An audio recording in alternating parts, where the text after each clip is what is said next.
नमो नमः।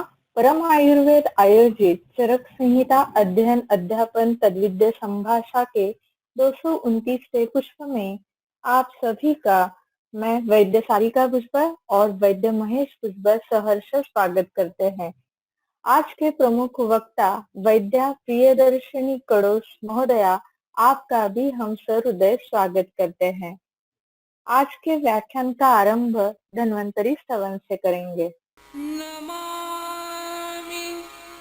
धन्वन्तरिमादिदेवम्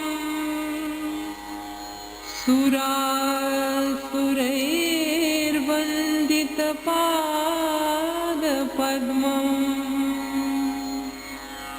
लोके जरारुः भयमृत्युनाशनम् धातारमीशं विविधौषधीनाम्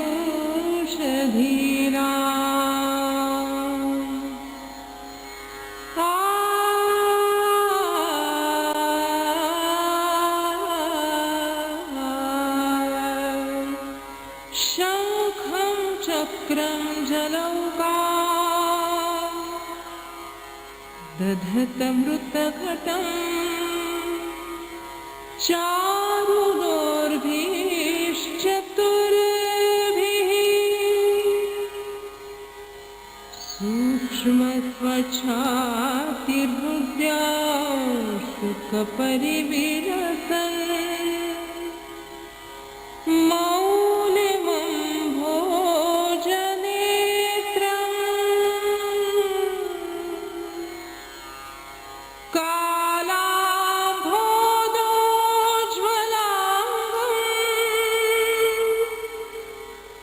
कटितटविलसत् चारुपीताम्बराढ्यम्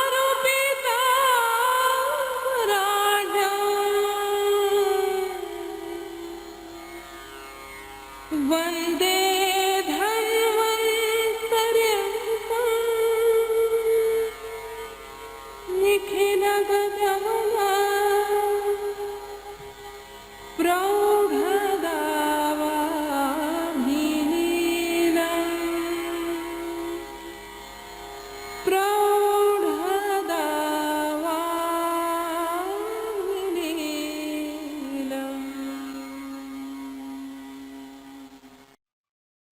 धन्वंतरी देवता को नमन करके आज के व्याख्यान का आरंभ करेंगे। वैद्या प्रियदर्शिनी कड़ोस मैडम सभी से सुपरिचित है। आप पुणे में एक उत्तम चिकित्सक इस तौर पर कार्यरत है। पंचकर्मा आपकी खासियत है। चरक संहिता का अध्ययन आप सदा करती रहती है और अध्यापन का भी आपको बहुत ही बड़ा अनुभव है। परम आयुर्वेद के इस उपक्रम से आप सदा जुड़ी रहती है। इसके पूर्व भी आपने इस प्लेटफॉर्म पर व्याख्यान प्रदान किए हैं। तो बिना समय व्यतीत किए मैं आपसे अनुरोध करती हूँ कि आज आप हमें अनुक्त बस्ती विचार तक्र बस्ती इस विषय पर मार्गदर्शन करें। धन्यवाद। धन्यवाद मॅडम. स्क्रीन दिसतीये ना आता? होय. नमस्कार, मैं वैद्या प्रियदर्शनी बापट कड़ूस और आज आपके सामने मैं कुछ अनुक्त बस्ती के बारे में कुछ विचार प्रस्तुत करने जा रही हूँ और जिसमें उदाहरण के तौर पर हमने तक्र बस्ती इसका विवरण या विवेचन आज मैं करने वाली हूँ, क्योंकि बहुत बार ऐसे होता है कि बहुत सारे ग्रंथोक्त बस्तियों का प्रयोग हम करते हैं, लेकिन ऐसे भी बहुत सारे द्रव्य होते हैं कि जिनका प्रयोग हम कर सकते हैं। तो वो अगर हमें करना है तो उसकी मात्रा कितनी होनी चाहिए, या उसमें अगर आस्थापन है तो मधु है, कल्क है, या जो भी कुछ आवाप है, प्रक्षेप है, उसका कितना प्रमाण होना चाहिए। ऐसे बहुत सारे प्रश्न मन में उभरते हैं और इसीलिए कुछ इसके लिए मैं आज ये प्रयास करूंगी कि अनुक्त बस्ती का विचार कैसे किया जाता है, और उसके लिए तक्र बस्ती इसका मैंने प्रयोग किया था, तो ये आपके सामने प्रस्तुत करने जा रही हूँ। तो अगर देखा जाए तो यह अनुक्त, ये जो मैं बोल रही हूँ, तो इसका प्रमाण जो है या इसका जो बेस है, तो ये चरक मीमांसा अध्याय 8, इसमें बहुत सारे ऐसे यानी कि वमन के लिए द्रव्य आए हैं, विरेचन के लिए आए हैं, आस्थापन के लिए द्रव्य आए हैं। लेकिन आस्थापन के जो द्रव्य आए हैं तो उसमें उन्होंने रस के अनुसार स्कंद दिए हुए हैं और असंख्य द्रव्य उसमें भी आए हैं। और ये आने के बावजूद फिर भी चरक ऐसे कहते हैं कि तेभ्यो भिषक बुद्धिमान परिसंख्यातम अपि यद्यद् द्रव्यम अयौगिकम मन्येत तत्तत् अपकर्षयेत् यद्यच्च अनुक्तम अपि यौगिकम मन्येत तत्तद् विदध्यात्।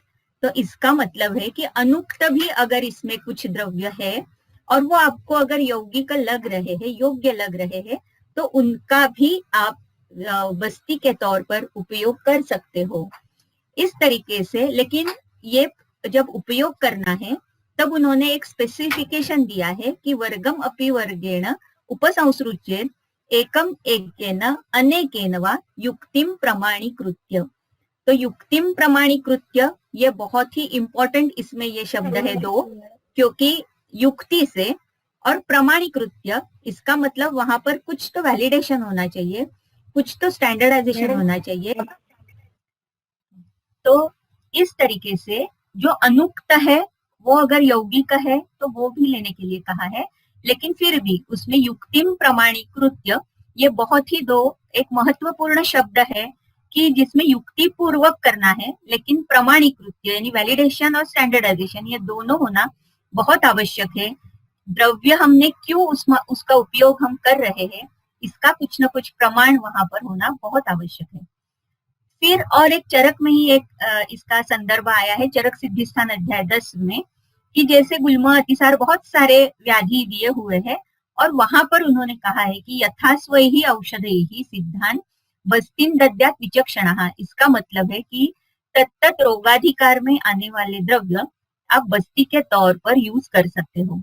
तो इसका ये एक साफ अर्थ ऐसे लगता है कि भले ही चरक में या बृहत्रयी में बहुत सारे बस्तियों के कल्प आए हैं, लेकिन फिर भी अगर हमें उसमें भी कुछ अगर एडिशन करना है, हमें कुछ अनुक्त द्रव्यों का प्रयोग करना है, तो हम वो जरूर कर सकते हैं। तो आज के व्याख्यान के लिए ये दो प्रमाण है कि जिसके द्वारा मैं ये कहना चाहती हूँ कि भले ही अनुक्त द्रव्य है लेकिन फिर भी उसका प्रयोग हम बहुत अच्छे से कर सकते हैं। तो ये जो मैंने कहा, तो क्या उसकी आवश्यकता क्यों है? अनुक्त फॉर्मुलेशंस, अनुक्त बस्ती के जो फॉर्मुलेशंस है, इसकी आवश्यकता क्यों है? तो ऐसा है कि बहुत सारे ऐसे डिसीजेस है विथ वेरियस कंडीशंस ऑफ दोष एंड दुष्य, क्योंकि नॉट नेसेसरी कि हमेशा टेक्सचुअल पिक्चर लेकर ही पेशेंट हमारे सामने आता है, तो बहुत सारे कॉम्बिनेशन परम्यूटेशंस वहां पर हो जाते हैं दोष दुष्यों के। तो इसीलिए जो हमें योग्य लगता है उस कंडीशन में ये द्रव्य, तो उसका प्रयोग हम कर सकते हैं। द्रव्य of formulation of Basti may not available, जैसे कि उशकादि गण है या उसमें जो मिट्टी कही गई है, तो बहुत बार ऐसे होता है कि हम वो पूरा का पूरा फॉर्मूला यूज करेंगे लेकिन उसमें से कुछ द्रव्य अवेलेबल नहीं होते, तो इसीलिए भी हम वो पार्ट छोड़कर कोई और पार्ट का प्रयोग जरूर कर सकते हैं। समटाइम्स गिवन नेम्स ऑफ द्रव्य आर कंफ्यूजिंग, जैसे कि गुंद्रा है तो कभी कभी नहीं समझ में आता कि ये टीका में भी अगर उसका कुछ अर्थ परिभाषा दी है तो भी वो आज हम लौकिकार्थ में वो नहीं उसका उपयोग करते, तो हो सकता है कि उसके लिए भी हम कोई दूसरा द्रव्य का प्रयोग कर सकते हैं। अपरिसंख्येय आस्थापन बस्ती द्रव्य योग, जैसे जो रेफरेंस अभी मैंने कहा कि अपरिसंख्येय है, बेसिकली षड रस में भी अपरिसंख्येय बहुत सारे द्रव्य दिए हैं, लेकिन जहां पर वो नहीं है फिर भी आपको ऐसे लग रहा है कि ये द्रव्य हमें इसका उपयोग करना चाहिए, तो हम कर सकते हैं। सम अग्र्य द्रव्य या पथ्य कारक या इंपॉर्टेंट द्रव्य for specific disease can be use, जैसे कि तक्र इस पथ्य इन स्थौल्य। तो जैसे कि स्थौल्य में तक्र ये पथ्य कारक कहा है, तो इसी के लिए यहाँ पर ये जो आज हमारा व्याख्यान है, ये विषय मैं आपके सामने जो प्रस्तुत कर रही हूँ, उसमें मैंने ये तक्र स्थौल्य के लिए इसका प्रयोग किया है। तो समटाइम्स ऐसे होता है कि आउट ऑफ क्यूरियोसिटी है या फॉर रिसर्च पर्पस हम अनुक्त बस्ती फॉर्मुलेशन कर सकते हैं, जैसे कि आज का विषय है तो तक्र बस्ती and gut microbiota with obesity. तो ऐसा है कि गट माइक्रोबायोटा, ओबेसिटी, ये जो सारे शब्द है तो हमें ऐसे लगेगा कि ये चरक का अध्ययन अध्यापन चल रहा है और उसमें ये गट माइक्रोबायोटा और इसके रेफरेंसेस कहाँ से आए।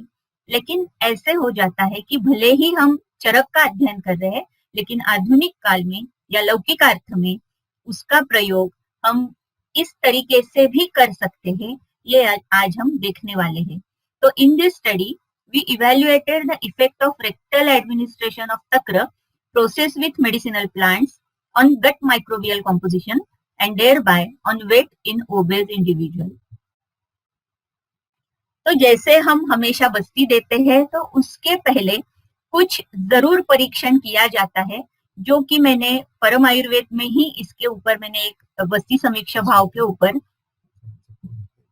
तो हम आगे शुरुआत करते हैं कि ये नीड है कि अनुक्त बस्ती का फॉर्मुलेशन हमें क्यों करना है। ये इसके बारे में मैंने अभी कुछ पॉइंट्स आपको कहे कि ये प्रिपरेशन हमें करना होता है जो कि अनुक्त द्रव्यों के बारे में है।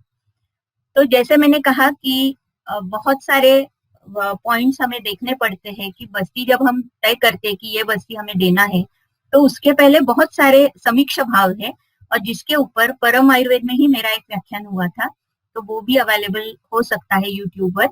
तो यहाँ पर सिर्फ समीक्षा दोषौषध देश काल सात्म्याग्नि सत्वादि वयोबलानी बस्ती प्रयुक्तो नियतम गुणाय स्यात् सर्व कर्माणि च सिद्धिमन्ति, ये जो श्लोक है इसमें से ये बाकी के सारे पॉइंट्स आज हम नहीं देखेंगे, तो उसमें से केवल औषध इसके ऊपर हम आज देखने वाले हैं। तो औषध इसका मतलब है कि द्रव्य, आप कौन सा द्रव्यों का प्रयोग करना चाह रहे हो, वो जो अनुक्त द्रव्य है उसके बारे में मैं यहाँ कह रही हूँ। फिर उसमें आप स्नेह का प्रयोग कर रहे हो या क्वाथ के लिए ये द्रव्य प्रयुक्त किया है, और उसमें भी प्राधान्य से कौन सा द्रव्य प्रयोग में आपने लाया है। तो युक्तिम प्रमाणीकृत्य, ये जब हम कह रहे हैं तो युक्तिम प्रमाणीकृत्य में कुछ ऐसे सवाल मन में आते हैं कि जिसके उत्तर मैंने देने का यहाँ प्रयास किया है, जो कि हम डिटेल में अगले स्लाइड्स में जरूर देखेंगे। Can basti be a choice of treatment in sthaulya, क्योंकि हम ये स्थौल्य में तक्र बस्ती दे रहे हैं, तो भले ही हम युक्ति का प्रयोग कर रहे हैं, लेकिन उसके लिए प्रमाण भी तो चाहिए कि हम बस्ती दे सकते हैं क्या स्थौल्य में। क्योंकि अगर बस्ती आस्थापन बस्ती के अगर अनर्ह देखे तो उसमें ऐसे है कि स्थौल्य ये अनर्ह में आया है, लेकिन हम यहाँ पर बस्ती का प्रयोग कर रहे हैं, इसलिए यहाँ पर हम कर सकते हैं क्या, ये पहला प्रश्न आता है। तो हम जरूर कर सकते हैं क्योंकि उसके भी रेफरेंसेस हमारे पास मिलते हैं, चरक में मिलते हैं। रेफरेंस ऑफ तक्र इन स्थौल्य, तो यस, क्योंकि पथ्य है, पथ्यकारक आहारीय द्रव्य में तक्र कहा गया है स्थौल्य के लिए। रेफरेंस ऑफ तक्र एज अ बस्ती द्रव्य, तो चरक विमान स्थान में जितने सारे स्कंध आए हैं तो उसमें अम्ल स्कंध में दधि का उल्लेख आया है, जो कि हमने तक्र के लिए भी वही ग्राह्य माना है। इज निरूह इज द प्रधान बस्ती, तो यस, रुक्षण इज एक्सपेक्टेड विदाउट वात प्रकोप, तो इसीलिए हमने निरूह प्रधान बस्ती तो माना है, उसके साथ अनुवासन भी कुछ प्रयोग उसका भी हुआ है, लेकिन मेन निरूह ये प्रधान चिकित्सा के तौर पर यहाँ पर उपयोग में लाया है। फिर नंबर ऑफ बस्ती एडमिनिस्टर्ड, तो 15 बस्ती टोटल काल बस्ती प्रयोग किया है, जिसमें से अनुवासन सिर्फ 3 है और निरूह 12 है, यानी तक्र बस्ती 12 है। क्वांटिटी ऑफ तक्र बस्ती द्रव्य, तो 840 से लेकर 960 तक हम कर सकते हैं। अभी इसके हर एक प्रश्न के जो उत्तर है उसका डिटेल में अभी हम आगे के स्लाइड्स में देखेंगे। तो अगर हम बस्ती दे सकते हैं क्या स्थौल्य में, ये जब सवाल मन में आता है तो पहले हमें यह देखना चाहिए कि स्थौल्य की संप्राप्ति क्या है।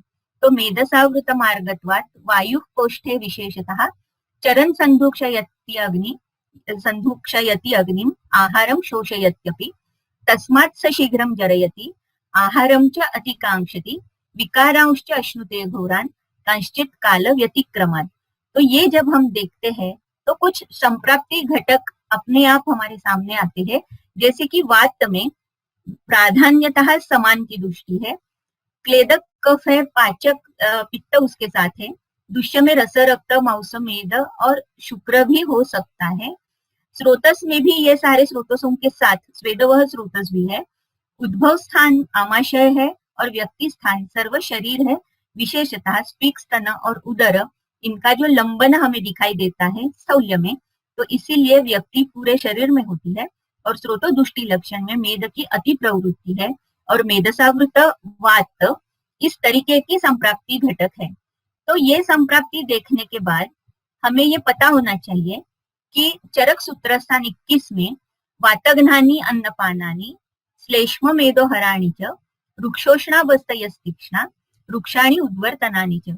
तो इसका मतलब है ये जो अष्टोनिंदितीय अध्याय कहा है तो उसमें स्थौल्य के लिए बस्तया तीक्ष्णा और वो भी कैसे है रुक्ष उष्ण और तीक्ष्ण बस्तियों का प्रयोग उसमें कहा है। तो इसीलिए हम बस्ती प्रयोग स्थौल्य में जरूर कर सकते हैं। फिर निरूह और आस्थापन का जो कार्मुकत्व आया है उसमें जब दार्ढ्यावह इस तरीके के शब्द है, सर्व गदापह इस तरीके के कुछ शब्दों का प्रयोग है। तो ये शब्द कब आते हैं? जब स्रोतसों की शुद्धि हो जाती है तब स्थिरीकरण अपेक्षित है। तो इसका मतलब है कि आस्थापन ये दोषों के शोधन के साथ साथ दार्ढ्य कर या स्थिरीकरण ये भी कर्म यहाँ पर हो जाता है, लेकिन स्रोत शोधन ये प्रधान कर्म यहाँ पर एक्सपेक्टेड है। तो इसका मतलब है कि स्थौल्य की संप्राप्ति में हम बस्ती का प्रयोग, आस्थापन का प्रयोग जरूर कर सकते हैं।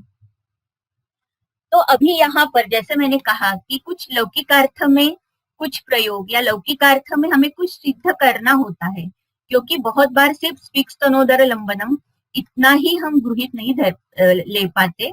तो उसके लिए हमें कुछ ना कुछ ऐसे पैरामीटर्स चाहिए, ऐसे क्राइटेरिया चाहिए जो कि हम उसके लिए वो प्रूव कर सकते हैं। तो अभी जैसे ये गट माइक्रोबायोटा ये बहुत बड़ा एक संशोधन के लिए एक बहुत बड़ा क्षेत्र है जो अभी बस्ती के लिए बहुत ही महत्वपूर्ण उसका योगदान रहा है। तो ये जो गट माइक्रोबायोटा है तो it is now established that gut microbiota plays a vital role in development of obesity and associated comorbidities, जैसे कि डायबिटीज मिलेटस है, टाइप 1 टाइप 2 इस तरीके में भी ये गट माइक्रोबायोटा बहुत ही इंपॉर्टेंट रोल उसका प्ले करता है। So it has been reported that the shift from healthy metabolic conditions leads to gut microbiome dysbiosis. Microbes present in the gut are known to contribute for food absorption and low-grade inflammation. Therefore, gut microbiome modulation is one of the ways to suppress the severity of inflammatory disorders like IBD, IBS, as well as lifestyle disorders like type 1 and 2 diabetes, obesity, and thus are considered potential sources of novel therapeutics. तो इसका मतलब है, मैं ये नहीं कहती कि इसका वर्ड टू वर्ड आप ट्रांसलेशन करिए, लेकिन अगर हमारी परिभाषा में भी अगर हम देखते हैं तो ग्रहणी है, प्रवाहिका है, स्थौल्य है, इसमें तक्र का प्रयोग बहुत ही उपयुक्त साबित हो चुका है। और उसमें भी अगर हम उसमें गट माइक्रोबायोटा के लिए अगर हमने इसका प्रयोग ये रेक्टल रूट से किया, इसका मतलब हमने अगर बस्ती के स्वरूप में तक्र का प्रयोग किया तो इसमें कुछ फर्क पड़ सकता है क्या? ये एक क्यूरियोसिटी थी, ये एक रिसर्च वर्क था, इसीलिए ये सब्जेक्ट, ये जो व्याख्यान का आज का विषय है ये आपके सामने में प्रस्तुत कर रही हूँ। तो जैसे मैंने कहा कि हमेशा हम ये देखते हैं कि बस्ती जब हम देते हैं, डिसाइड करते हैं, तो उसमें अनुवासन प्रधान है या निरूह प्राधान्य है, व्याधि कौन सा है, अकॉर्डिंगली ये डिसाइड होता है कि हमें अनुवासन की मात्रा ज्यादा देनी है या निरूह की मात्रा ज्यादा देनी है। तो यहाँ पर जैसे हमने देखा कि हमें स्रोत शोधन की आवश्यकता है, वृक्ष गुण से स्रोत शोधन होने वाला है, तो इसके लिए यहाँ पर जो है ये निरूह प्रधान है और अनुवासन गौण है, क्योंकि मेद की, रस की, सामता की वृद्धि हो चुकी है, कफ प्राधान्य है व्याधि की संप्राप्ति घटक में। तो इसीलिए यहाँ पर हम निरूह प्रधान इस तरीके की चिकित्सा देने वाले हैं। लेकिन जैसे हमें सबको पता है कि भले ही निरूह प्राधान्य है, लेकिन एकांतिक निरूह या एकांतिक अनुवासन कौन से भी व्याधि में हम नहीं दे सकते, क्योंकि अगर निरूह हमने एकांतिक दिया तो पवनात् भयम है, और एकांतिक अगर अनुवासन दिया तो दोषों का उत्क्लेश और अग्निवध ये निश्चित स्वरूप से दिखाई देता है। तो इसीलिए यहाँ पर जो निरूह है हमने काल बस्ती के मात्रा में यानी 15 टोटल बस्ती हमने दी है, लेकिन उसमें भी एकम त्रीन्वा बला सेतु स्नेह बस्तीन प्रकल्पयेत, इस तरीके से अष्टांग हृदय में एक बहुत ही अच्छा सूत्र आया हुआ है, जहां पर एकदम क्लियर इंडिकेशन है कि अनुवासन बस्ती अगर आपको देना है कफ प्रधान अवस्था में तो 1 से 3 तक, अगर पित्त में देना है तो पंचवा सप्तवा, और अगर कफ के लिए देना है तो 9 से 11 तक, ऐसे हम अनुवासन बस्ती दे सकते हैं। तो इसका मतलब है यहाँ पर अगर कफ प्राधान्य है, मेद का आवरण वात के ऊपर है, तो हमें 1 से 3 तक इस तरीके के अनुवासन के बारे में सोचना है, ताकि एकांतिक निरूह अगर हमने दिया तो रूक्षण होकर संप्राप्ति और बढ़ने की संभावना रहेगी। तो इसीलिए यहाँ पर भले ही हमने 15 बस्ती दिए हैं, लेकिन उसका शेड्यूल कुछ इस तरीके से था कि पहले दिन 8वें दिन यानी कि बीच में और 15वें दिन हमने अनुवासन दिया है, और बीच में यानी कि 202 से लेकर 7वें दिन तक और 9 से लेकर 14वें दिन तक हमने पूरा और कंटिन्यूअसली निरूह दिया है। तो इस तरीके से ये काल बस्ती का जो मॉड्यूल है ये हमने थोड़ा सा अल्टर किया है, मॉडिफाई किया है, क्योंकि उसका भी निर्देश ग्रंथ में आया हुआ है। तो भले ही ये वात का भी व्याधि है, लेकिन वात ये आवरित है मेद से, कफ से, तो इसी के लिए अनुवासन गौण और निरूह प्रधान इस तरीके की ये चिकित्सा की हुई है। तो जैसे हम अभी बात कर रहे हैं तक्र बस्ती के बारे में, तो अर्थात हमें तक्र बस्ती निर्माण विधि ये भी देखना बहुत आवश्यक है। तो यहाँ तक हमने देखा कि अगर अनुक्त द्रव्यों का प्रयोग हमें बस्ती में करना है तो कौन कौन से नियमों का हमें पालन करना है, कौन कौन सी युक्ति पूर्वक, लेकिन कैसे इसका वैलिडेशन होना चाहिए, इस संदर्भ में देखा। तो यही वैलिडेशन अभी हम तक्र बस्ती निर्माण विधि में देखने वाले हैं। तो आस्थापन बस्ती निर्माण जैसे हम करते हैं, तो ये सबको पता है कि पहले मधु, फिर सैंधव, स्नेह, फिर कल्क, फिर क्वाथ, फिर आवाप और प्रक्षेप, इसका एकत्रीकरण या मिश्री भाव हम कर देते हैं। तो इसी तरीके से ये जो हमारा तक्र बस्ती है, तो ये भी एक आस्थापन का ही यानी कि निरूह ही है। तो इसीलिए इसमें भी हमने इसी तरीके का अवलंब किया है। लेकिन डायरेक्टली प्रिपरेशन में जाने से पहले ये सबको पता होना बहुत आवश्यक है कि निरूह बस्ती में कौन से दोष का अगर प्राधान्य है तो उसमें मधु, स्नेह, कल्क, कषाय और आवाप, इसका प्रमाण क्या होना चाहिए। तो ये जैसे मैंने कहा कि हमने संप्राप्ति देखी है, तो ये कफ प्रधान संप्राप्ति है, तो हमें ये सोचना चाहिए कि 6 पल मधु, 3 पल स्नेह, 2 पल कल्क, 10 पल कषाय और 3 पल आवाप, ऐसे पूरे मिलाकर 24 पल, 24 पल या द्वादश प्रासृत बस्ती, इसका निर्माण हम कर सकते हैं, क्योंकि ये कफ प्रधान अवस्था या कफ प्रधान रहने वाला ये व्याधि है। तो इस तरीके से ये जो चरक सिद्धि स्थान का जो रेफरेंस है, ये मैं शायद मेरे हर एक व्याख्यान में ये स्लाइड में दिखाती हूँ, क्योंकि बहुत बार ऐसे होता है कि जब मधु का इतना प्रमाण आता है या स्नेह का प्रमाण जब हम कहते हैं कि इतने प्रमाण में स्नेह आया है, तो बहुत बार वैद्यों का ही ये प्रश्न होता है कि इतना स्नेह, इतना मधु आपने कैसे डाला, क्यों डाला।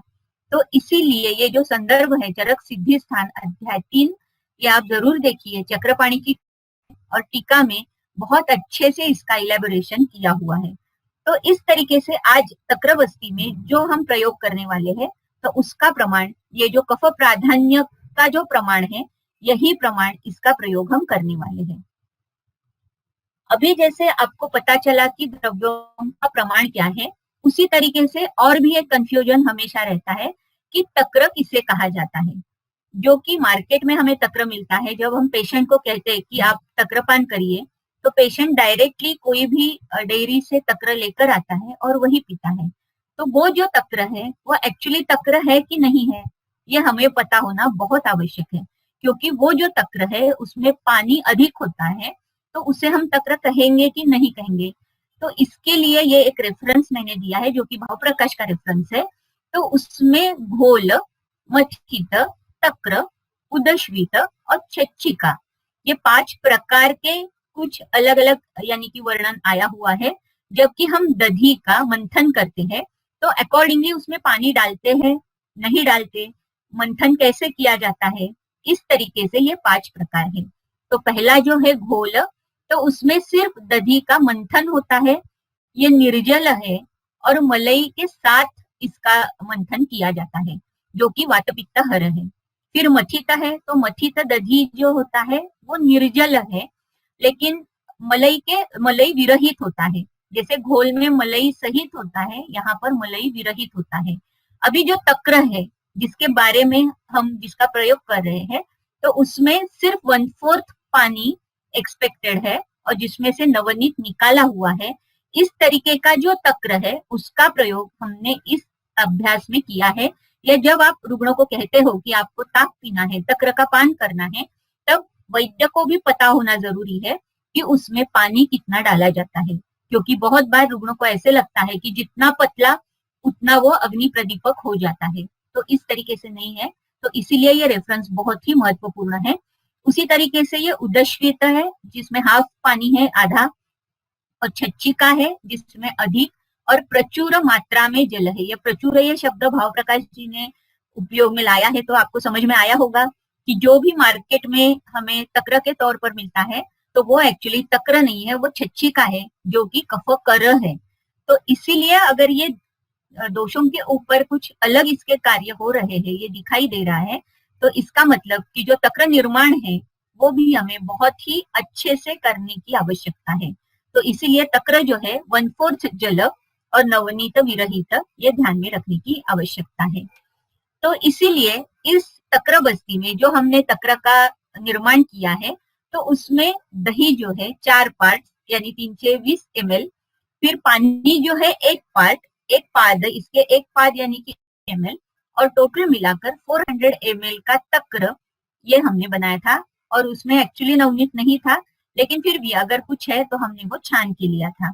तो इस तरीके से 400 ml तक्र का निर्माण हमने ये तक्र बस्ती के लिए किया था।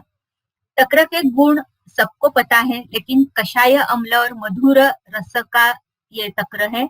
विपाक में भी वो मधुर है, वीर्य उष्ण है और लघु वृक्ष पथ्यकर है, संग्राही है, ये गुण सबको पता है। तो स्वादु विपाकित्वात् न च पित्त प्रकोपणम, ये बहुत ही स्पेसिफिक इसका गुण है कि ये पित्त प्रकोपक नहीं है, लेकिन कषाय उष्ण विकासी और वृक्ष गुण की वजह से कफे हितम, कफग्न कर्म तक्र का हो जाता है कषाय उष्ण विकासी और वृक्ष गुण की वजह से। और वातग्न क्योंकि वो स्वादु है, अम्ल है और सांद्र है, उसकी वजह से वो वातग्न भी कर्म कर लेता है। तो इसका मतलब है वात कफग्न तो तक्र है ही, लेकिन पित्त का प्रकोप नहीं करता। ये बहुत ही महत्वपूर्ण गुण ये तक्र का है। अभी जैसे कि कषाय का तो निर्माण हमने कर लिया, मधु और सैंधव के बारे में तो सबको पता है कि वो मधु और सैंधव ही होगा। फिर कल्क हमें इसमें कौन सा इसका उपयोग करना है, क्योंकि ये भी अनुक्त ही है। तो जब कल्क के बारे में कहीं पर भी कुछ उल्लेख नहीं होता, यानी कि ये हम अनुक्त कल्प बना रहे हैं सिर्फ इसमें नहीं, लेकिन बहुत बार ऐसे हो जाता है कि ग्रंथोक्त भी कुछ कल्प आ जाते हैं, लेकिन उसमें कल्क का कुछ प्रयोग या उल्लेख नहीं होता। तो अगर कल्क का उल्लेख नहीं है, तो ये पुतो यवान्यादि चूर्ण जो है, ये हम कल्क के स्वरूप में इसका प्रयोग जरूर कर सकते हैं, क्योंकि अष्टांग हृदय में कल्पस्थान में इसका भी वर्णन बहुत अच्छे से आया हुआ है। और टीका में वस्तव यत्र कल्को न पठितः तत्रमुमेव कल्कम दद्यात्, तो ये कल्क जो है जहां पर कल्क पठित नहीं है, जहां पर कल्क का वर्णन नहीं है, वहां पर ये पुतो यवान्यादि चूर्ण जो है, और जिसके कंटेंट्स है यवानी, मदन फल, बिल्व, कुष्ठ, वचा, शतावा, मुस्ता और पिप्पली, इसका प्रयोग हम कल्क के स्वरूप में कर सकते हैं।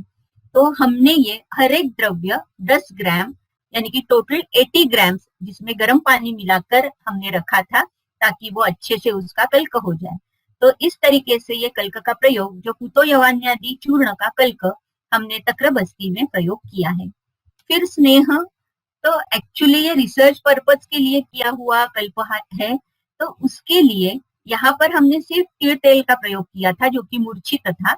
लेकिन अगर आप अपने क्लिनिक्स में कर रहे हो, तो जरूर आप लेखनीय गण से सिद्ध करके तिल तेल का प्रयोग करिए, या सिर्फ त्रिफला, जैसे आपको योग्य लगता है।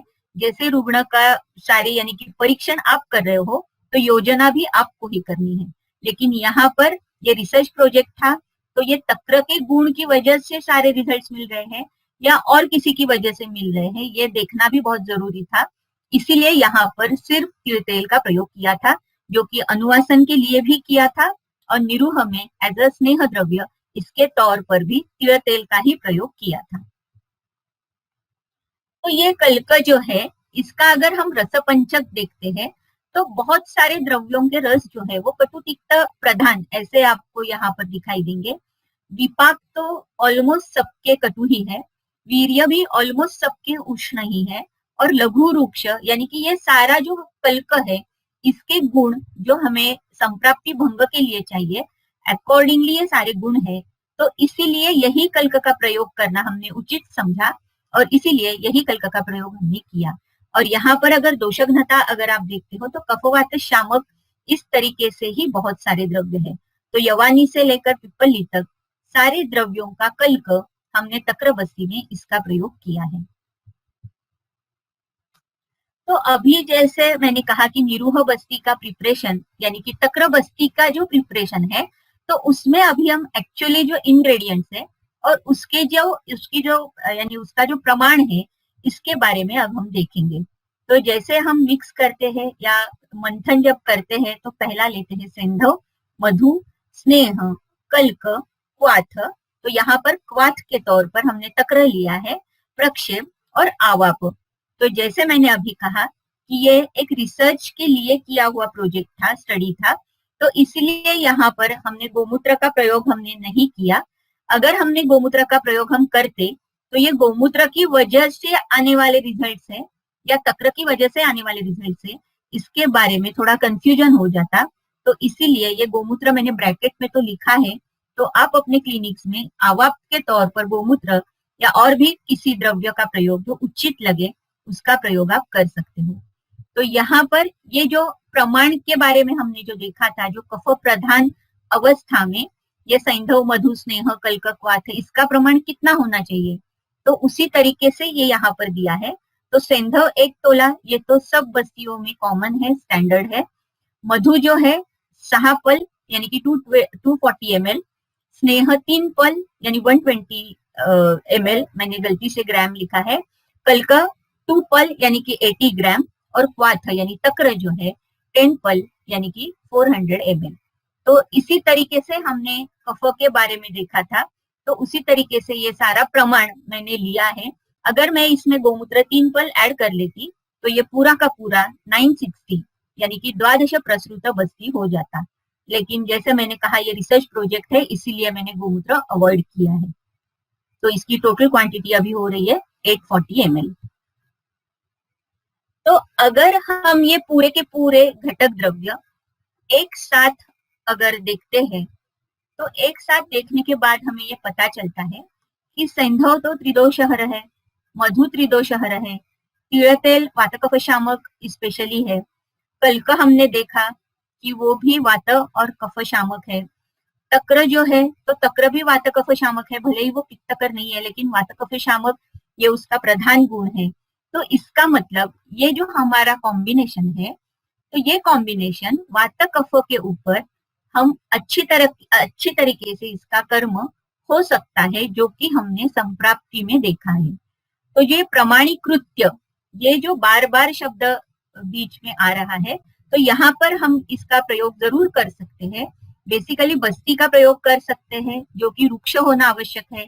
तो उसी तरीके से ये सारे हैं। हमने यहाँ पर तीक्ष्णता के लिए गोमूत्र हम डाल सकते थे लेकिन हमने नहीं डाला है, लेकिन अगर आप वो भी डालते हैं तो इसका तीक्ष्णत्व और भी बढ़ सकता है। और ये पूरा का पूरा एक कॉम्बिनेशन तक्रबस्ती का हम स्थौल्य के लिए इसका उपयोग जरूर कर सकते हैं। तो इस तरीके से ये प्रमाणीकृत्य जो कि हमारी संप्राप्ति थी स्थौल्य की, उसके अकॉर्डिंगली हमारा द्रव्य कैसे काम कर रहा है ये दिखाने की मैंने ये कोशिश की है। तो अभी आप समझ गए होंगे कि एडमिनिस्ट्रेशन क्राइटेरिया क्या है तक्रबस्ती के। तो बेसिक ट्रीटमेंट है तक्रबस्ती, ड्यूरेशन टोटल है कालबस्ती का यानी कि टोटल 15 बस्ती दिए हुए हैं। डिस्ट्रीब्यूशन ऑफ बस्ती अनुवासन 3 है, पहले दिन, 8वें दिन और लास्ट 15वें दिन, और बाकी के बीच वाले जो सारे दिवस है उसमें पूरा का पूरा तक्र बस्ती यानी कि निरूह बस्ती दिया हुआ था। पूर्व कर्म जैसे कि स्थानिक स्नेहन स्वेदन किया है, और बिफोर बस्ती लघु आहार एम्प्टी स्टमक अनुवासन के लिए, और निरूह के लिए पूरा लंघन या एम्प्टी स्टमक ये हमें एक्सपेक्टेड है। फिर प्रधान कर्म जैसे मैंने अभी कहा कि फर्स्ट 8 और 15 अनुवासन है और बाकी के सारे निरूह है। असेसमेंट जो की थी तो 0 डे यानी कि पहले जब पेशेंट आता है तभी 17वें दिन, क्योंकि ये 0 लेकर फिर वो 17वां यानी कि वो पहले दिन से अगर हम लेते हैं तो 16 डे, जब हमारा 15वां दिन खत्म हो जाता है तब उसके बाद वाले दिन में हमने असेसमेंट की थी। और फॉलोअप जो था वो 45th day from the first day of बस्ती, क्योंकि परिहार काल जो है तो परिहार काल के अनुसार 30 दिन, और 30 दिन के बाद यानी कि 15 दिन का बस्ती, 30 दिन का परिहार काल, और इसीलिए 45th डे पर फिर से एक बार पूरा का पूरा असेसमेंट हो चुका है। तो इस तरीके से ये जो तक्र बस्ती है इसका प्रयोग हमने स्थौल्य यानी कि स्थौल्य के ऊपर इन रुग्णों में हमने किया था। तो इसके बारे में अभी ये तो पूरा हमारा प्रमाणीकृत्य और युक्ति, इसके ऊपर हम जो भी कुछ कह सकते थे उसके ऊपर हमने कहा कि संप्राप्ति कैसे हो रही है, दोष दुष्य संघटना यानी कि कैसे उसका संगठन हो रहा है, स्थान संश्रय उद्भव स्थान कहाँ पर है, व्यक्त कैसे हो रहा है, मेदस का आवरण वात के ऊपर आने की वजह से सारे लक्षण कैसे उत्पन्न हो रहे हैं। तो भले ही हमें बस्ती देनी है लेकिन फिर भी वात प्रकोप नहीं होना चाहिए, ये भी हमें सोचना है। लेकिन वृक्ष गुण से युक्त ऐसे बस्ती भी हम दे सकते हैं। तक्र जो कि पथ्यकारक है स्थौल्य में, उसका प्रयोग हमने किया है। तो इस तरीके से अभी तक के सारे स्लाइड्स में या अभी तक के व्याख्यान में मैंने युक्ति और प्रमाणीकृत्य ये दो शब्दों के ऊपर हम कोई भी कल्प कैसे बना सकते हैं इसके बारे में यथामति कहने का प्रयास किया है। तो जो कि ये एक क्लिनिकल स्टडी है तो हमें इसके बारे में देखने की भी आवश्यकता है।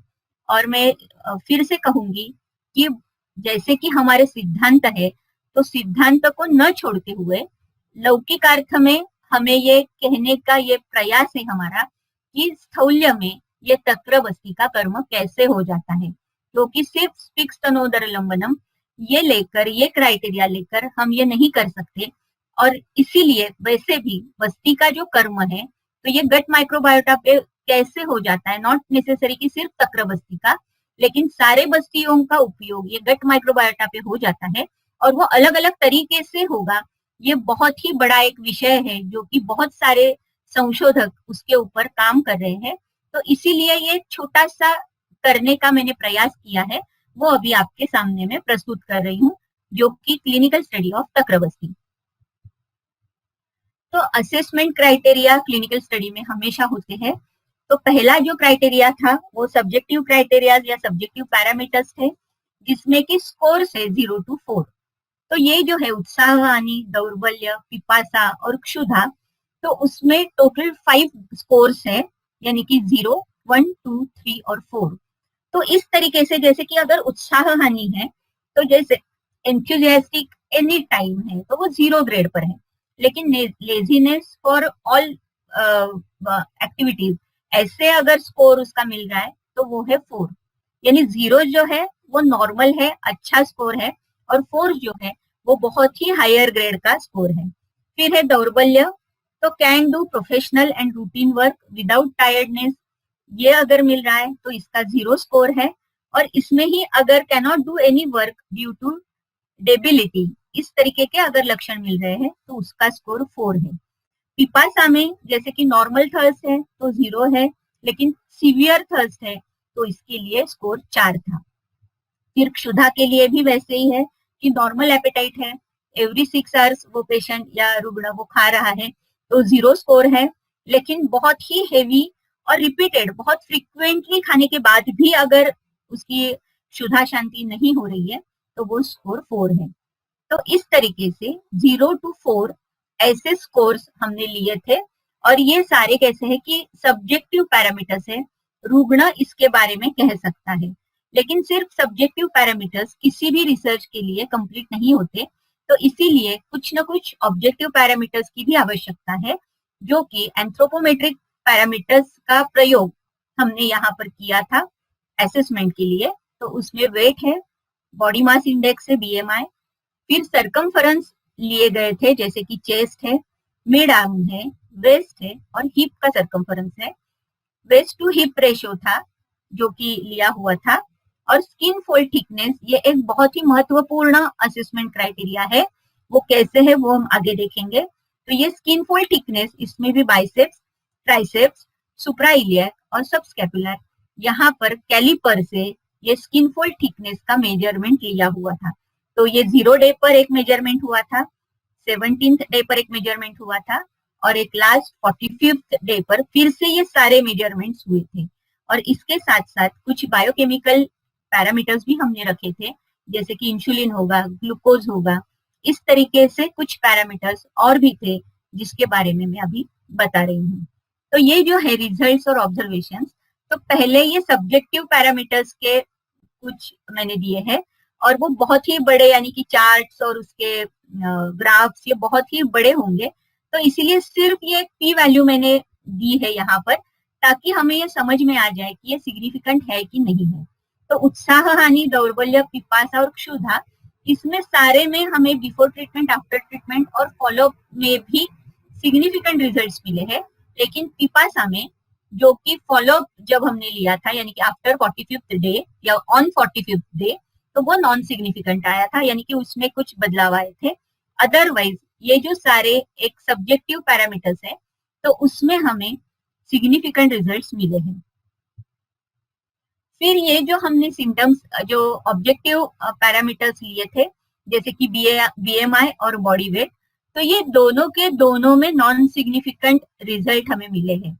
यानी कि बिफोर ट्रीटमेंट, आफ्टर ट्रीटमेंट, ये जो वैल्यूज है पी वैल्यू, तो उसमें भी नॉन सिग्निफिकेंट है और फॉलोअप में भी नॉन सिग्निफिकेंट है। लेकिन अगर आपने ये chest circumference, mid arm circumference, waist circumference, hip circumference और ये बाकी के अगर, यानी कि स्किन फोल्ड थिकनेसेस, इसमें अगर आप देखते हो तो सारे के सारे रिजल्ट्स आपके सामने हैं, जिसमें कि बहुत ही सिग्निफिकेंट रिजल्ट पाए गए हैं।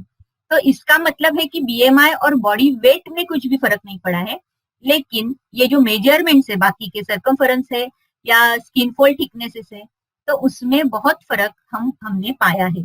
तो ये क्यों होता है? तो बहुत बार ऐसे हो जाता है, वो क्यों होता है ये अब हम देखने वाले हैं।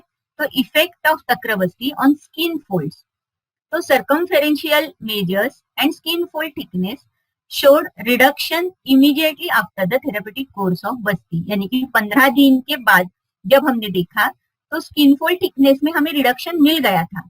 The higher level of abdominal fat is associated with an increase risk of cardiometabolic disease. ये सबको पता है कि अगर एब्डोमिन पे, अगर यानी कि जैसे स्पिक्स तनोदर लंबनम ये कहा है, तो उदर लंबन अगर इतनी मात्रा में है तो कार्डियोमेटाबॉलिक डिसीजेस होने के बहुत सारे चांसेस हैं। तो waist circumference provides a measure of fat distribution that can not be obtained by measuring BMI।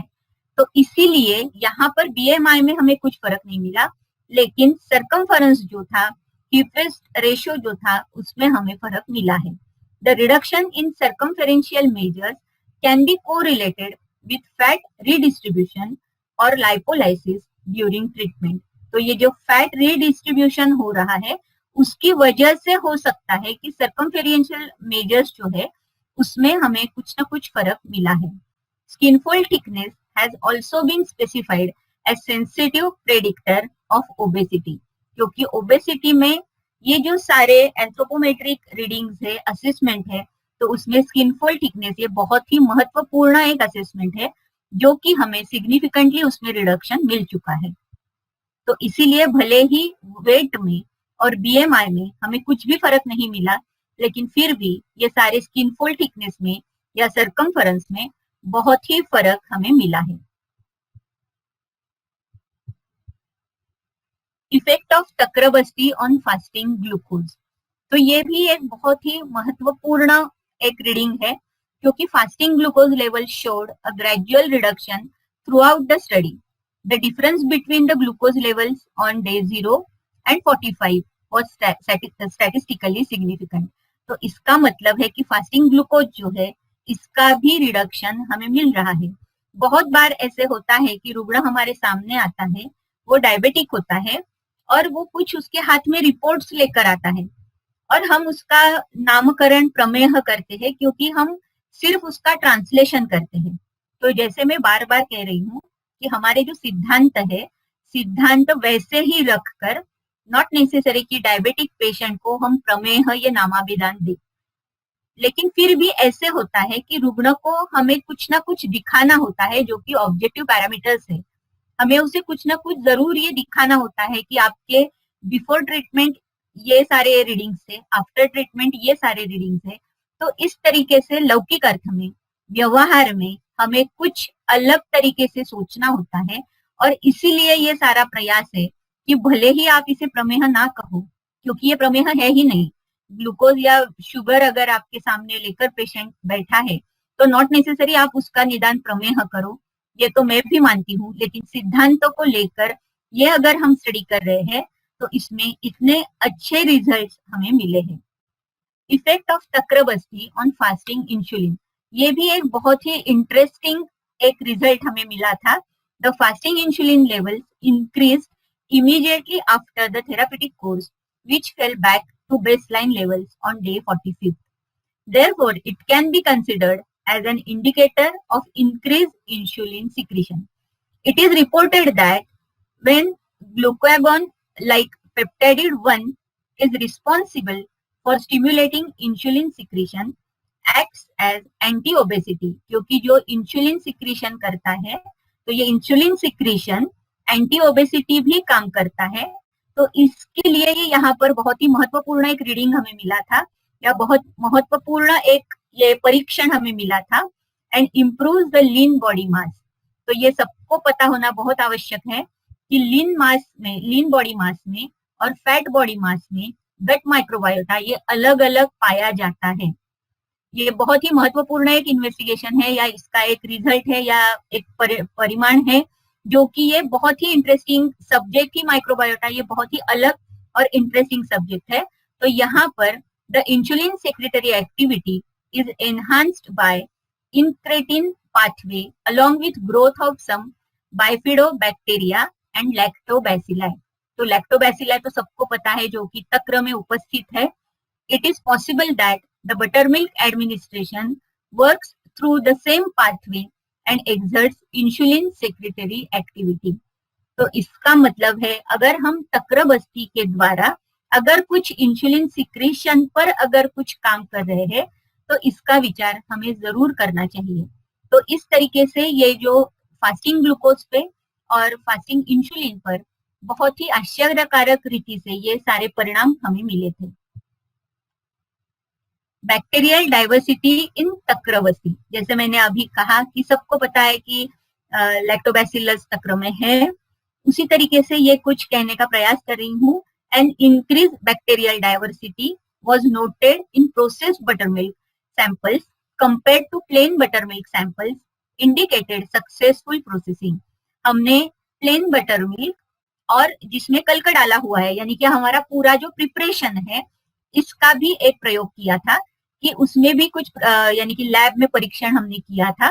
तो उसमें ये हमें मिला है कि बैक्टीरियल डाइवर्सिटी जो है, ये जो प्रोसेस यानी कलका डाला हुआ जो तक्र है उसमें बहुत ही ज्यादा मिला है, और सिर्फ जो तक्र है उसमें कंपैरेटिवली कम बैक्टीरियल डाइवर्सिटी पाई गई थी। तो इसका मतलब है हमारा जो कल्क है, तो ये कल्क भी बहुत अच्छे से यहाँ पर उपयोग में हम ला सकते हैं, या उसका अच्छा उपयोग यहाँ पर हम देख रहे हैं। The microbiome analysis revealed more abundance of organisms like, तो ये जो सारे ऑर्गेनिजम्स है आप ये देख सकते हो, और इसका पेपर भी हो चुका है इसके बारे में, और आप और भी पढ़ सकते हो। लेकिन ये जियोबैसिलस या ये जो नाम दिए हैं स्पेशली, हमारा इसका कुछ ज्यादा परिचय नहीं है, या हमें इसके बारे में कुछ सोचने की ज्यादा आवश्यकता भी नहीं है। लेकिन बेसिक ये है कि तक्र में जो कि कल्क के साथ था, तो उसमें इतनी सारी डाइवर्सिटी, बैक्टीरियल डाइवर्सिटी हमने पाई है in process buttermilk of this. ये जो जियोबैसिलस और मियोइथर्मस एंड एरीबैसिलेजर ये जो है have known thermophilic, whereas genus Calobacterius commonly obtained in aquatic and soil environments These findings indicates plants used for processing buttermilk are source of this genera. तो हम ये जरूर सोच सकते हैं कि ये जो कल्क है तो ये भी एक, ये जो हमें बैक्टीरियल डाइवर्सिटी मिली है तो तक्र के साथ ये कल्क का होना भी कितना आवश्यक है। तो इसीलिए ही हो सकता है कि हमारे हर एक निरूह में कल्क का होना बहुत आवश्यक है। ये मैं इसलिए कह रही हूँ कि बहुत बार कल्क तो हम मिक्स करते हैं, लेकिन जब बस्ती दिया जाता है तो कैथेटर से वो कल्क पास नहीं होता, इसीलिए वो छान कर फिर से बस्ती दी जाती है।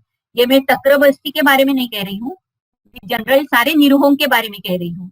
तो अगर बृहत्रयी में या हमारे ग्रंथकारों ने इतने यानी कि कल्क का प्रयोग इतने अच्छे से अगर बताया है तो इसका मतलब ही ये है कि हमें ये छान कर नहीं देना है, तो काढ़े के साथ या क्वाथ के साथ कल्क का प्रयोग होना भी उतना ही आवश्यक है।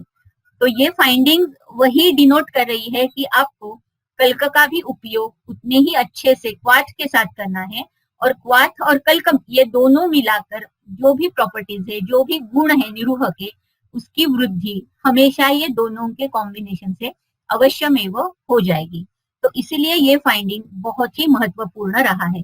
यहाँ पर मैं और एक बात बताना चाहूंगी कि ये जो तक्र हमने लिया था, तो ये तक्र यानी कि कौन सी भी डेयरी का दूध हमने नहीं लिया था, क्योंकि उसमें केमिकल्स आने की संभावना थी। तो इसीलिए गिर गाय का दूध और उसका दही और उसका ये तक्र इस तरीके से हमने बनाया था। तो उसकी वजह से भी हो सकता है कि ये थोड़ा प्योर तक्र हमें मिला हो। Effect of bacterial diversity in takrabasti, उसी का ही ये एक कंटिन्यूएशन है। तो in the present study we evaluated its effect on obesity considering its probiotic potential. तो प्रोबायोटिक है तक्र, ये अभी भले ही आयुर्वेदिक वैद्य भी है तो उससे भी ये प्रोबायोटिक का अर्थ पता है। Probiotics preparations containing live organisms in adequate amounts show beneficial effects. क्योंकि ये लाइव ऑर्गेनिजम्स उसमें है, प्रिपरेशन जो ये हो चुका है उसमें जो हमने डाइवर्सिटी देखी है, सारे जो जनरा देखे हैं, बैक्टीरियल डाइवर्सिटी है, तो ये कैसा है सारा का सारा कि ये लाइव ऑर्गेनिजम्स है।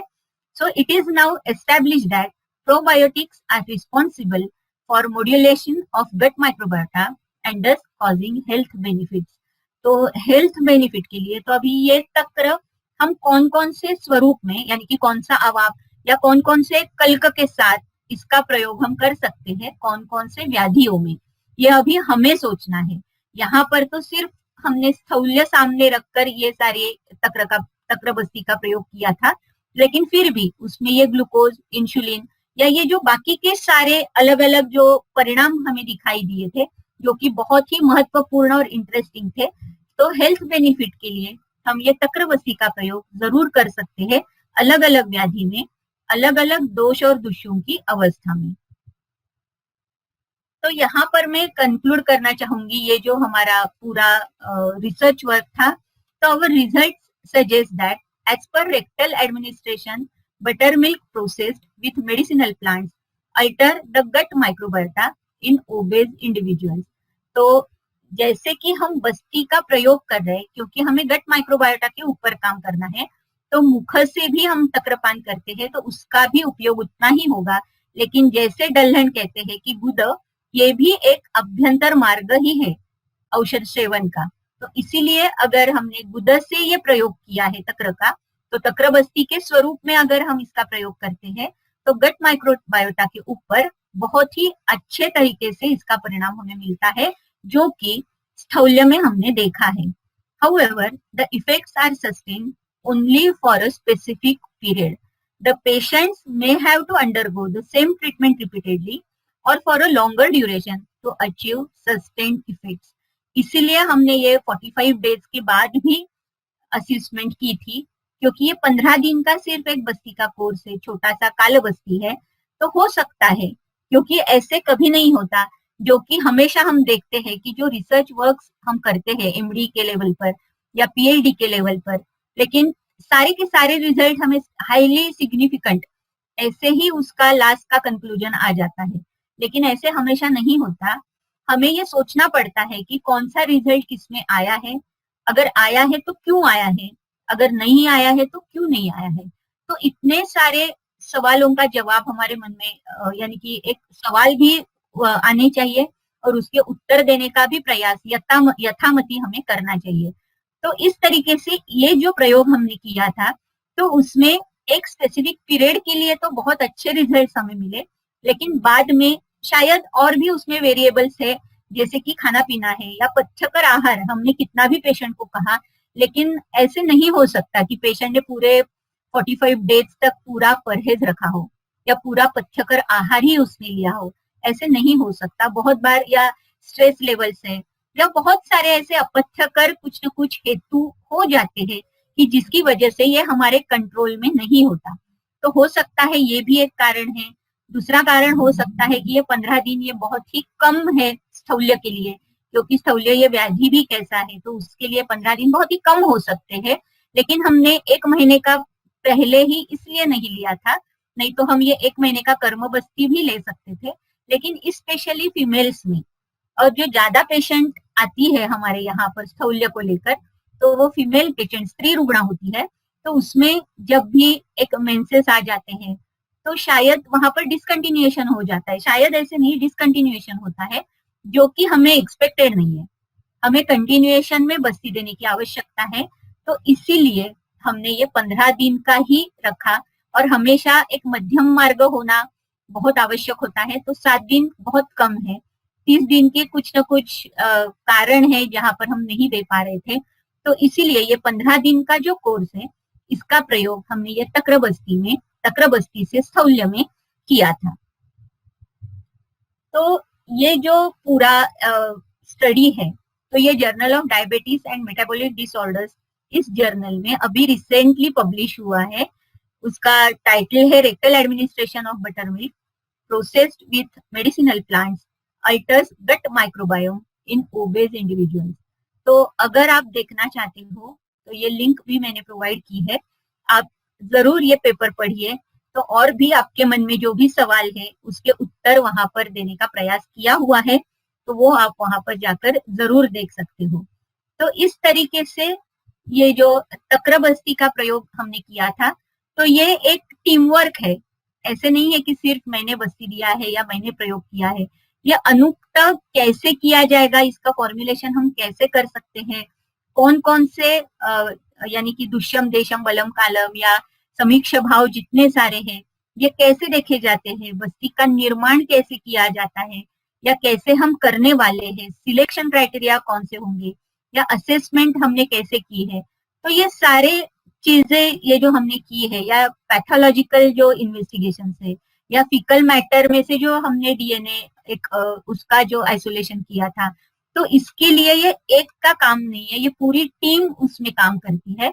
तो इसीलिए मैं स्पेशल थैंक्स दे दूंगी doctor Nidhi, doctor Supriya Bhalerao madam, doctor Sarika Mane madam, doctor Dhiraj Dhotre sir, doctor Kunal Dixit sir और डॉक्टर योगेश शौचे सर। इन सबकी मैं बहुत ही आभारी हूँ, ताकि ये जो मेरा छोटा सा एक स्टडी था और ये जो एक प्रयास था कि भले ही हमारे सिद्धांत है, लेकिन मॉडर्न टर्मिनोलॉजी में हम इसे ये कैसे प्रूव कर सकते हैं, और बस्ती जिसका कार्मुकत्व अभी तक हम पूरे अच्छी तरह से नहीं जान पा रहे हैं, लेकिन हमें उसके रिजल्ट्स तो मिल रहे। आयुर्वेदिक वैद्य बस्ती का प्रयोग, क्योंकि उसके बारे में कहने की कोई जरूरत नहीं है कि वो अर्ध चिकित्सा कैसे है और क्या है, लेकिन फिर भी उसका कार्मुकत्व और उससे भी और कहीं ज्यादा है, जो कि ग्रंथकार बताने का प्रयास कर रहे हैं। लेकिन पूरे जग के सामने या पूरे ये जो एक मॉडर्नाइज वर्ल्ड हो चुका है, तो उनके लिए भी ये प्रूव करना बहुत आवश्यक है। तो इसलिए ये छोटा सा, बहुत ही छोटा सा, क्योंकि ये सिर्फ 15 पेशेंट्स है, तो बहुत ही छोटा सा प्रयास हमने किया था। तो ये जो है, ये कंक्लूजन तो मैंने निकाला, ये तो तक्रबस्ती का था। लेकिन मैं ये कहना चाहूंगी कि ये जो तक्रबस्ती है, इसमें मैंने पहले व्याधि एक कंफर्म किया कि कौन से व्याधि में कौन सा टारगेट हमें करना है, फिर उसमें हमें द्रव्य, कौन से द्रव्य उपयोग में लाने हैं। तो युक्ति और प्रमाणीकृत्य करके, व्याधि और द्रव्य ये दोनों भी युक्ति और प्रमाणीकृत्य करके, फिर अस्थापन बस्ती का निर्माण हमने किया, जो कि तक्रबस्ती था। और रुग्ण परीक्षण अच्छे से करने के बाद फिर तक्रबस्ती का प्रयोग हुआ। हो सकता है कि किस यानी कि कुछ लक्षण में हमें बहुत अच्छा उपशय मिला हो, कुछ लक्षण में हमें अनुपशय भी मिला हो, लेकिन अनुपशय मिला है तो भी डरने की कोई बात नहीं है, क्योंकि कुछ ना कुछ तो हम समाज के सामने रख पा रहे हैं। और समाज यानी कि मैं स्पेशली वैद्यों के सामने रखना चाहूंगी, क्योंकि बहुत बार ऐसे होता है कि एमडी और पीएचडी के थीसिस हो जाते हैं, डिग्री मिल जाती है, लेकिन ये रिसर्च क्यों होता है? तो रिसर्च इसलिए होता है ताकि सारे वैद्य जन जो है, सारे वैद्यों के पास इसकी इंफॉर्मेशन जाए और वो वैद्य इसका प्रयोग अच्छे से अपने रुग्ण में कर सकते हैं।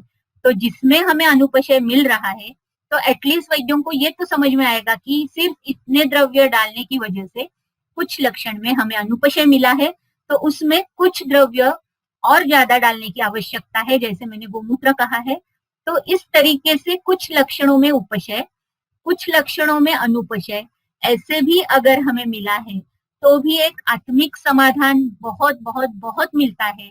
तो ये अनुक्त द्रव्यों के साथ जब आप बस्ती का निर्माण करते हो, क्योंकि बस्ती ये मेरा बहुत ही एक यानी कि अच्छा, मुझे बहुत ही अच्छा हृदय के समीप रहने वाला ये मेरा चिकित्सा का प्रकार है जो कि बस्ती है। और बहुत बार यानी मेरा पीएचडी का थीसिस भी बस्ती के ऊपर ही था।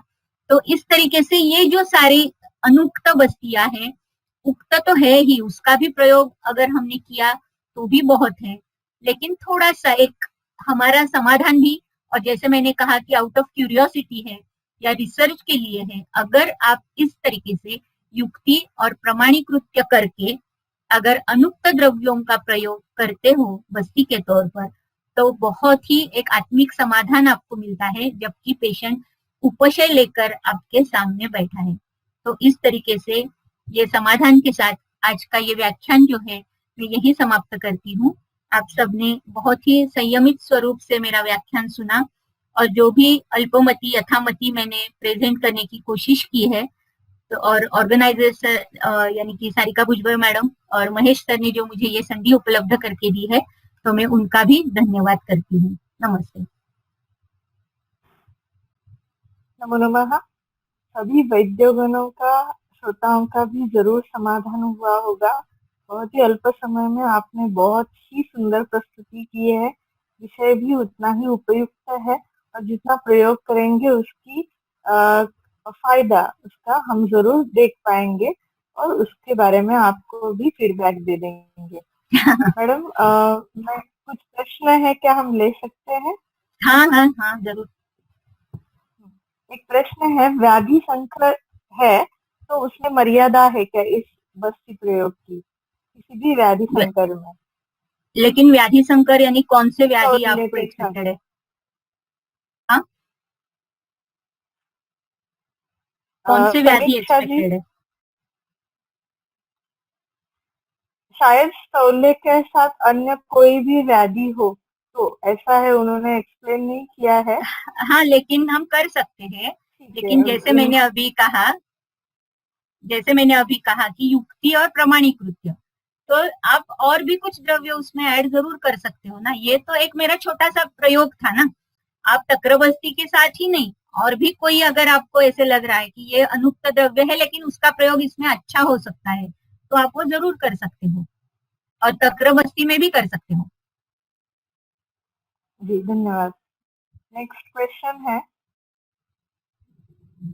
Ma'am, will it help in patients who has obesity since childhood but no other symptoms?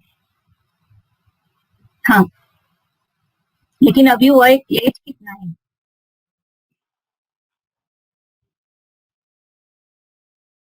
क्योंकि चाइल्डहुड से भी है। जी, क्योंकि जेनेटिक अगर है तो उसमें भी शायद हो सकता है कि हम प्रयोग तो कर सकते हैं, लेकिन जेनेटिकली जो डिसऑर्डर्स आते हैं वो कृच्छ्र साध्य या असाध्य ही बहुत बार दिखाई देते हैं। लेकिन हम प्रयोग तो जरूर कर सकते हैं, और मैंने तो ऐसे सोचा है कि जुवेनाइल डायबिटीज और इसमें भी प्रयोग हम कर सकते हैं ना, क्यों नहीं कर सकते? अभी स्त्री रुग्ण है वो, और 23 उम्र है। हाँ, तो जैसे अगर बाय बर्थ कभी कभी ऐसे होता है कि उसकी यानी कि बाय बर्थ है, जेनेटिकली ही अगर वो स्थूल है, तो शायद इतने रिजल्ट्स नहीं मिल सकते। लेकिन अगर एक्वायर्ड है, बाद में यानी कि ये हुआ है, तो उसमें रिजल्ट तो मिल ही जाएंगे। और आप गोमूत्र का प्रयोग भी जी। उसमें करिए ना। फ्रेश बटर मिल्क या तक्र केवल स्नेह बस्ती के स्वरूप में कर सकते हैं क्या? नहीं कर सकते, अनुवासन कैसे के लिए। करेंगे? नहीं कर सकते, क्योंकि द्रव द्रव्य है ना। स्नेह का अगर हमने डेफिनेशन देखा, व्याख्या देखी, तो स्नेह में स्नेह होना जरूरी है ना। जी। तो तक्र कैसे यूज इंसुलिन करेंगे? हम्म, जी। इंसुलिन डिपेंडेंट पेशेंट में बस्ती और इंसुलिन में कितना गैप रखना चाहिए? एक्चुअली निरुआ बस्ती तो खाने के पहले दी जाती है ना, विथ एम्प्टी स्टमक। तो पहले हम बस्ती दे देंगे, और बाद में जब वो खाने के बाद तुरंत वो इंसुलिन का डोज लेगा। जी। स्थूल प्रमेही में तक्र बस्ती का प्रयोग कर सकते हैं क्या? कर सकते, जरूर कर सकते, क्योंकि स्थूल प्रमेय बलवान ही का ऐसे तो बताया है। और मैं एक पॉइंट कहना भी भूल गई बीच में, अभी ये प्रश्न आया है तो उसके साथ में एक कहना चाहूंगी, पॉइंट ऐड करना चाहूंगी। तो बहुत बार ऐसे होता है कि संशोधन के लिए दो प्रकार की अर्हता हम देखते हैं, एक व्याधि की अर्हता और एक रुग्ण की अर्हता।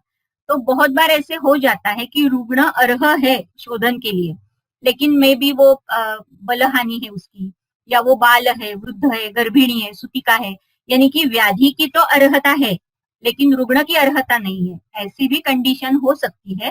तो ये वैद्य को देखना है कि कौन सी कंडीशन है। अगर ये बलवान है रुग्ण, स्थूल है और बलवान है, तो ही आप बस्ती का प्रयोग कर सकते हो।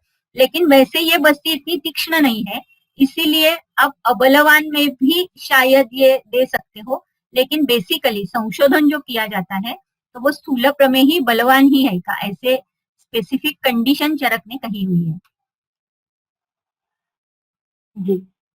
धन्यवाद मैडम। ओबेसिटी छोड़ के दूसरे डिसीज में तक्र बस्ती दे सकते हैं क्या? दे सकते हैं ना, गृहिणी में दे सकते हैं, प्रवाहिका में दे सकते हैं, रक्तातिसार में दे सकते हैं, दे सकते हैं।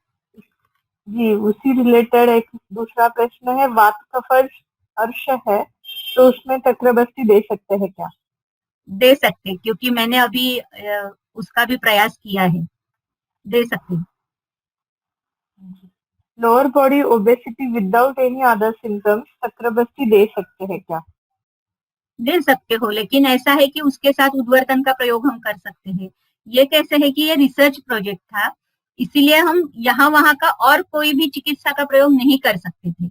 लेकिन अगर रुग्ण आपके सामने है, ये तो एक बेस लाइन हुई ना कि तक्र बस्ती हम दे सकते हैं, ये एक बेस लाइन हुई। अभी इसके ऊपर आप एड ऑन भी चिकित्सा कर सकते हो, जैसे कि उद्वर्तन है, तो उसका प्रयोग आप करिए। क्योंकि सख्ती में भी बहुत बार ऐसे होता है कि स्थौल्य में लोअर बॉडी में उदर है और सख्ती है, नितंब है, यहाँ पर बहुत ही फैट डिपोजिशन दिखाई देता है, तो उद्वर्तन के साथ आप तक्रबस्ती जरूर दे सकते हो। जी। और अगर ओबेस पेशेंट विथ कॉन्स्टिपेशन है, कैन वी यूज दिस बस्ती? हाँ, जरूर दे सकते हो, क्यों नहीं। जैसे मैंने कहा, फिर उसमें आप त्रिफला सिद्ध तेल का प्रयोग कर सकते हो अनुवासन के लिए, ऐसे तो कर ही सकते हैं। हाँ, जी। तक्र बस्ती में स्नेह तेल वापरू शकतो का? यूज कर सकते हैं क्या? मी सांगितलं ना हाँ। आता की तेल, तिळ तेल वापरलं होतं म्हणून। और मैंने वही कहा कि जो पूरा हमारा जो निरूह का जो निर्माण विधि है उसी तरीके से किया है, सिर्फ मैंने आवाप नहीं डाला, इसलिए क्योंकि आवाप में अगर मैं गोमूत्र डालती तो स्थौल्य और गोमूत्र ये तो सबको पता है ना, तो स्थौल्य में गोमूत्र का उपयोग हुआ है या अपना तक्र का उपयोग हुआ है ये हम नहीं जान पाते, इसीलिए सिर्फ आवाप नहीं डाला था, बाकी के सारे द्रव्य डाले हुए हैं। जी, धन्यवाद मैडम। सभी प्रश्न समाप्त हुए। बहुत ही सुंदर हुआ व्याख्यान। पुनश्च धन्यवाद।